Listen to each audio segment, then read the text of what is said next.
Everyone said the same thing, yeah. After 19 days sailing, the Volvo Ocean Racers round the Cape of Good Hope and enter the Roaring Forties. Albatross territory. For some of them, it's eye-opening. I'm pretty sure we saw a black-browed albatross. That's the one with the orange nose and white and black in between. And we saw plenty of the sooty albatross. And they are particularly seen in high latitudes of the Southern Ocean. Well, there we go. I think that's where we are now. As sailors, we're often striving for this efficiency of trying to extract the most out of the wind and the sea and things. And, you know, they've nailed it. They're cruising around the world just using the up eddies off waves. They don't even flap their wings, and yet they can cruise around the world. The Roaring Forties and Point South are the real home of the albatross. There's no landmass, just tiny islands, and the winds roar endlessly around the world. The birds glide along crosswinds and tailwinds, their heartbeat barely rising above normal, even though they travel vast distances at tremendous speeds. The birds, they can attain up to 130 kilometers per hour. The flight speed over very long periods is about 60 to 70 kilometers per hour. There are now several tactics to combat the threat to the albatross. Experts have devised a number of cheap and easy ways to reduce the number of albatross killed by long-line fishing boats. Because albatross are diurnal birds, if you set the long lines during the night, you will actually kill a lot less albatross. Albatrosses are true oceanic nomads. They even sleep on the ocean waves. But if lines are set in daylight, there are other simple devices. Adding weights to the lines means that the lines sink more quickly. So obviously the faster they sink, the quicker they're out of reach of albatross and other seabirds. These weights must be heavy enough to sink quickly, since hungry birds will dive forcefully into the ocean after the bait.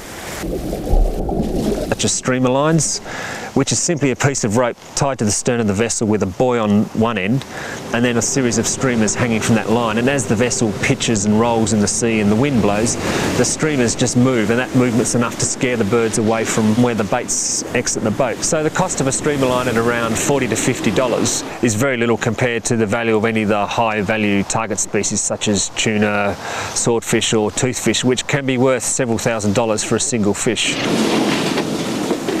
Some longline fishermen admit there are advantages to using these devices. They prefer a fish, not a bird on their hooks. I didn't know it was so easy to avoid catching birds, because anyway we don't want longliners and fishermen, captains don't want birds in the line, because they tangle the line, they avoid having a good catch. And these mitigation methods have been shown to reduce the damage to albatrosses to almost zero. So how do you then get the message across that these mitigation methods should be used at all times and throughout the fishing, in all these fishing areas? And actually one of the things that I think is very impressive is the work being done by these albatross task forces, people going out and spending time with the fishing fleets and indicating to people the damage that can be done and how you mitigate it. And all these streamers, they flap in the wind. It scares the birds. The BirdLife International Task Force is stationed in countries close to the Southern Ocean, South Africa, Chile and Brazil, where they give hands-on advice to fishermen on simple ways to safeguard the albatrosses. You need to be out at sea and you need to see what the conditions are like and understand why things need to be practical, why they need to be cost effective, why they need to work the way they do. The task force uses data showing where and when both albatross and boats are fishing. It enables us to look at the distribution of foraging seabirds both in space and in time and overlap that with fishing efforts. So you can target a certain area and say, we know at this time of the year these seabirds are foraging in that area. Therefore, it's quite likely that there is a bycatch problem.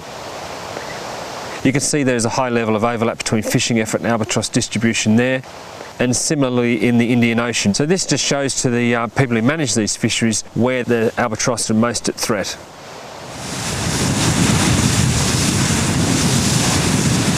The fishery patrol vessel, the Dorada, operates out of the Falkland Islands to monitor fishing in South Georgia waters and keep illegal fishing boats out of the area. But even if a fishery is well managed and has cut albatross deaths within its region, that hasn't stopped the slaughter elsewhere. Although albatross are very well protected in South Georgia waters, we're still seeing a decline in the number of birds returning to nest on South Georgia. This is because the albatross fly all around the world in their foraging for food, and they're still at risk outside South Georgia waters from unregulated and illegal fishing. Illegal, unreported and unregulated fishing is the official name given to the pirate fishing. These vessels, often sailing under flags of convenience, have no fishing licenses and no interest in mitigation devices to protect birds. Pirates are responsible for an estimated 1/4, perhaps more, of all the albatrosses killed by longline fishing boats, thought to number 100,000 birds per year. But the Southern Ocean is so vast, it's not easy to catch them. Every now and again, a pirate is caught. Both the French and British governments have recently taken decisive action. The boats are cleaned of pollutants, their engines are removed.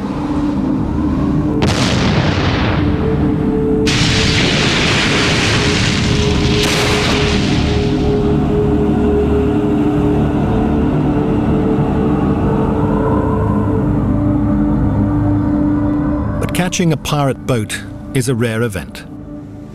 However, a new strategy is being developed, a plan to boycott the fish the pirates catch. All fisheries in the world are clearly identified. It's now possible to know where fish come from. A lot is dependent on the big stores and the retailers. I mean, they also can make a huge difference by deciding that they're going to obtain their fish only from certified stocks. And in fact, to give it its due, Walmart, this gigantic company in the United States, and the chief executive told me last year that he'd had a wake-up call, as he termed it, from the Hurricane Katrina disaster. And he decided to take his company down a greener route. And one of the things Walmart have done is to say that they're going to source all their fish from sustainable Marine Stewardship Council certified stocks. The Marine Stewardship Council, MSC, is an independent organisation that sets the standard for certifying fisheries. Well, the MSC assessment process requires that the wider environmental impacts of a fishery must be identified, and where they're deemed to be affecting the functioning and integrity of the ecosystem, they must be reduced. More and more companies are only sourcing fish from MSC certified fisheries. Fisheries have used their third-party assessment and endorsement by the MSC to win new markets. Consumers need to look out for the MSC's Blue Eco label. That label gives them the assurance that the fish or fish product that they're buying hasn't contributed to the social and environmental problems of overfishing. But for some, the shifting of the fate of the albatross into the hands of the consumer can't come too soon. These birds simply won't survive with rates of decline in 3, 4, 5%. I mean, it's simply not sustainable. Over the rope! After 8 months, the Volvo racers had covered 60,000 kilometres to reach the finish line in Sweden. It's about half the distance an albatross covers in a single breeding season. Mike Sanderson from New Zealand, the skipper!